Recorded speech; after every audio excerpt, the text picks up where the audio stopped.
Danas ću vam otkriti dvije metode uz koje ćete se zauvijek riješiti žohara. Važno je da ne propustite ni jedan dio videa kako biste saznali sve sastojke. Prvo moramo upoznati neprijatelja, jer žohari nisu obični kuksi koje lako možeš ukloniti. Oni postoje više od 300 milijuna godina i preživjeli su čak i izumiranje dinosaura. Njihova otpornost je nevjerovatna, toliko da mogu živjeti i bez glave.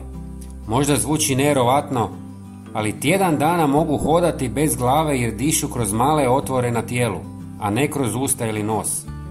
Umiru tek kad dehidriraju jer ne mogu piti vodu. Još je fascinantnije da bez hrane mogu izdržati i cijeli mjesec, a bez vode ipak puno kraće. Mogu trčati brzinom od gotovo 5 km na sat, što im pomaže da se sakriju prije nego što ih uopće primijetite. Ne naseljavaju samo kuhinju i kupaonicu, već se znaju zavući i u elektroničke uređaje, pukotine zidova i najmanje otvore u stanu. Privlače ih mrvice hrane, masnoća, ali i sama vlaga. Zbog toga ih možete pronaći tamo gdje niste očekivali. Njihova tijela prekrivena su tisućama sitnih dlačica koje im pomažu da osjete i najmanje kretanje zraka, pa čak i vaš korak iz druge prostorije. Zanimljivo je i da mogu preživjeti visoke razine zračenja koje bi za ljude bile smrtonosne. No unatoč toj nevjerovatnoj otpornosti postoji nekoliko trikova koji ih mogu uništiti zauvijek. U nastavku ću vam pokazati dvije jednostavne metode koje ne zahtijevaju skupe kemikalije, a sastojke vjerojatno već imate kod kuće. Ove metode su potpuno prirodne, sigurne i toliko učinkovite da ćete se pitati zašto ih niste ranije isprobali. Kad ih jednom primijenite, žohari će nestati, a vaš će dom ostati čist i bez tih neugodnih podstanara. Prva dva sastojka su cimet i klinčić koje ćemo samljeti u mlincu. Možete koristiti te sastojke i u prahu, ali miris je puno slabiji i manje učinkovitiji. Cimet ima snažan, topao miris koji žohari i mnogi drugi insekti ne podnose, pa ga izbjegavaju čim ga osjete. Njegova prirodna ulja dezorijentiraju ih i otežavaju im pronalazak hrane.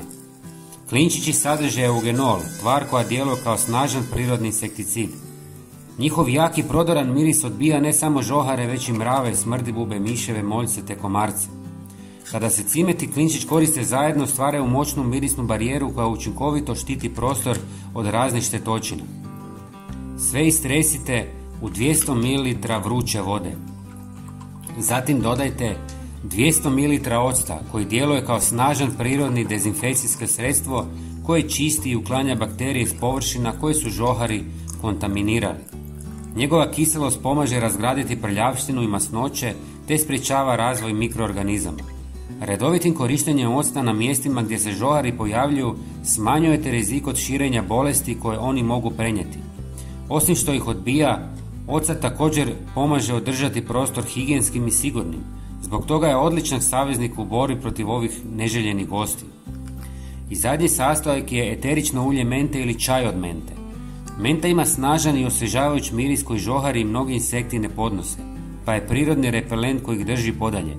Osim što je odbija neželjene kunce, menta također osvježava prostor i djeluje umirujuće na ljude. Ulje mente sadrži spojeve koje mogu poremetiti osjetila žohara, otežavajući im snalaženje i prisutnost u vašem domu. Sve ostavite par sati da odstoji i zatim procijedite. Špricajte sve površine gdje vidite žohare.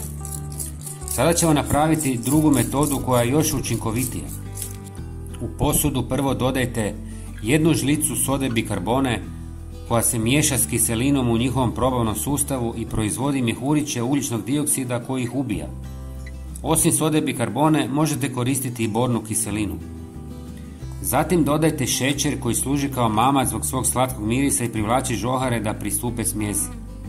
Na kraju dodajte kakao koji svojim mirisom dodatno privlači žohare i pomaže da smjesa bude još učinkovitija kao mamac. Stavite posudu gdje god vidite žohare. Prijatelji, pogledajte i naš sljedeći video na ekranu. Hvala vam i pozdrav!